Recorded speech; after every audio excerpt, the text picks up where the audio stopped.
Anfield, margins. A cagey top of the table clash decided by one swing of Dominik Szoboszlai's right boot. Liverpool edged Arsenal 1-0 in a tactical chess match where every detail mattered. Today we'll break it all down and explain why this game finished so tight.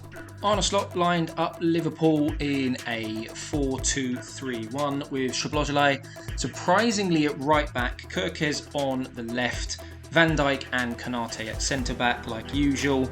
McAllister and Gravenberch formed the double pivot with Wirtz floating as the number 10 behind Ekitike, and Salah stretched play on the right whilst Gakpo offered balance on the left. Now Arsenal mirrored this with their usual 4-3-3, Zubimendi sitting deepest, although Rice did take turns but also pushed forward at times, with Merino looking to operate in a sort of deeper left half space, probably the most advanced of the three sort of defensively minded midfielders for Arsenal, or sixes or eights, however you want to kind of position them. Martinelli and Madueke flanked Gyokeres as expected, and this came off the back of two big blows to the likes of Bukayo Saka, who wasn't available, and yet another injury concern potentially to Saliba, who went off just 5 minutes into the game. Mosquera replacing him.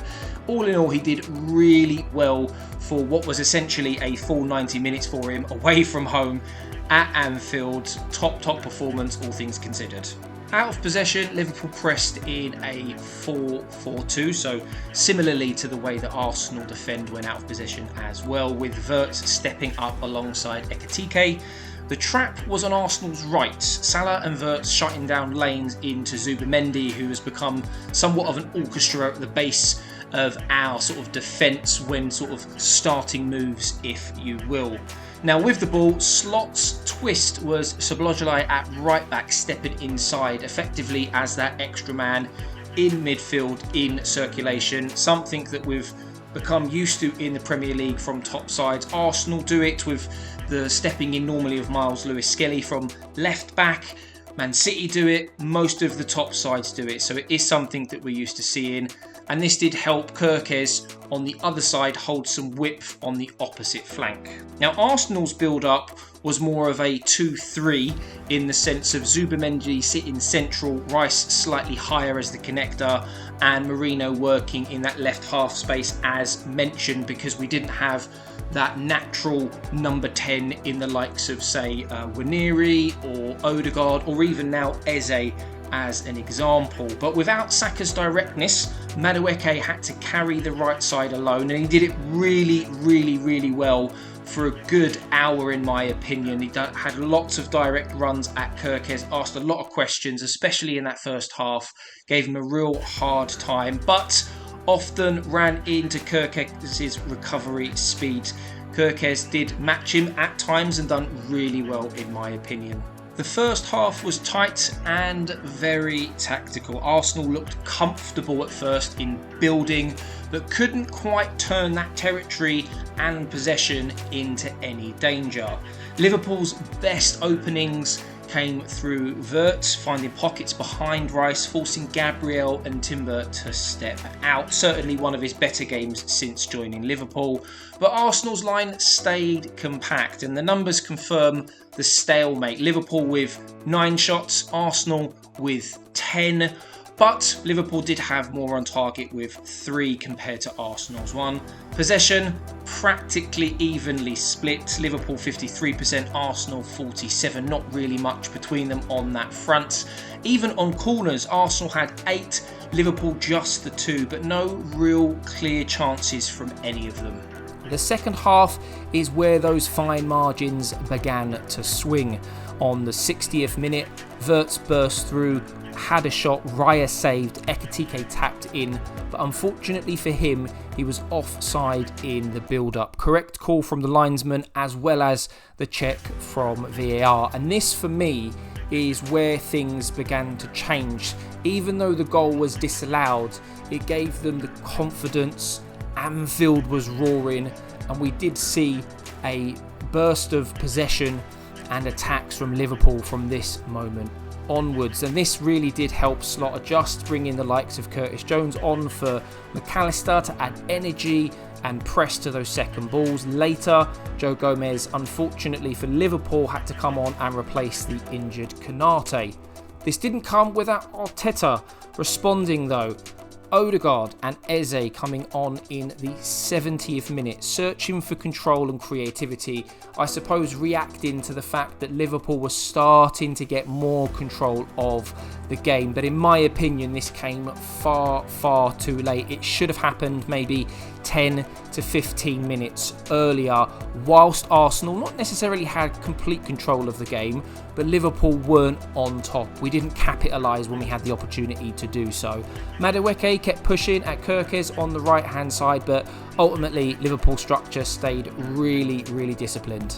The breakthrough came from a set piece. Who would have thought it, given Arsenal are effectively called Set Piece FC? But jokes aside, Curtis Jones drove through into the half space and drew a foul from Zubimendi from 32 odd yards, I think it was. And I think most people at the time probably would have thought, yes, a shot is fine, it's not going to cause too many problems. And Szoboszlai stepped up, pace, whip, dip, and it kissed the inside of the post. It was an utter world-class strike, and ultimately these fine margins are what decide games between top sides, and at the end of the season potentially title races.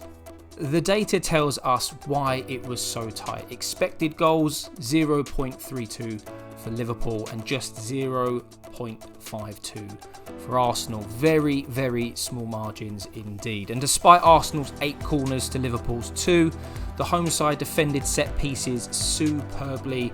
Van Dijk, Konate, as well as others, very, very dominant. And there was some interesting stats that I saw early on the game where Arsenal actually had 4 outswinging corners in this just one game, and we only had 4 outswinging corners in the entirety of last season compared to 230 plus in-swinging corners. So again, fine margins really do make such a big difference.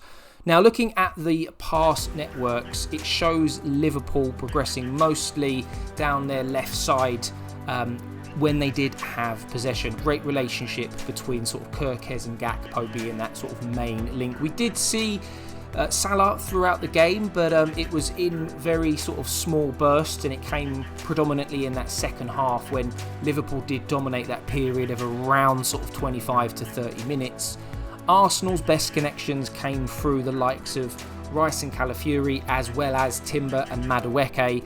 Average positions do underline Szoboszlai's hybrid role of a right back on paper, but in reality he was an extra midfielder. Szoboszlai was man of the match, difficult to argue. The winning goal, very disciplined job at right back, and arguably an area that Arsenal highlighted to expose early in the game. To be honest, the whole of their back four was really good, very commanding until Konate's injury. Gomez came on and done a good job until the end of the game, and credit to Gyokeres, he done well to stand up to Madueke in transition. Don't get me wrong, Madueke had some very good opportunities, and you'd like to think that if maybe someone like Saka was playing, it could have been a very different outcome in that first half. And for Arsenal, Madueke probably was the sharpest threat. Gabriel, really solid. Rice, tireless in midfield like usual. Zubimendi pulling the strings in transition for Arsenal as well. Transition for Arsenal, I would say, needs to be a little bit quicker. And then another one worth mentioning is Mosquera. Didn't really put a foot wrong for his first proper game in the Premier League in terms of the length and the number of minutes he played, especially away from home as well. But it's that tilt and balance in the final third that, in my opinion, really let Arsenal down today. It comes down to transition, it comes down to creativity, it comes down to a number of different things. The key takeaways: Arne Slot's flexibility paid off. Szoboszlai's hybrid role at right back gave Liverpool control in build-up and obviously through set-piece strength. Arsenal's structure was sound, but as previously mentioned, without Saka's inclusion and the early injury to the likes of Saliba, We lacked that sharpness in both boxes and sacrificed creativity in essence for defensive solidarity and never looked at scoring even when we became desperate after they got their goal. 8 corners, little return, a missed lever in my opinion. In games this tight, execution from dead balls decide everything. Just go back to the first game of the season where we played Manchester United. Liverpool were ultimately rewarded for going for it at the right time, while Arsenal paid for their caution. In summary, Arsenal needed more offensive urgency, and it was there, but we missed it, and it's a lesson learned. So Liverpool edged it at Anfield, but the numbers show just how narrow the margins really were. What do you think tactically from this game needs to change? What does Arteta need to do when struggling against top opposition? I know the record's good, but today changes definitely needed to be made. Drop your thoughts in the comments. Don't forget to like and subscribe for more in-depth Arsenal analysis after the international break.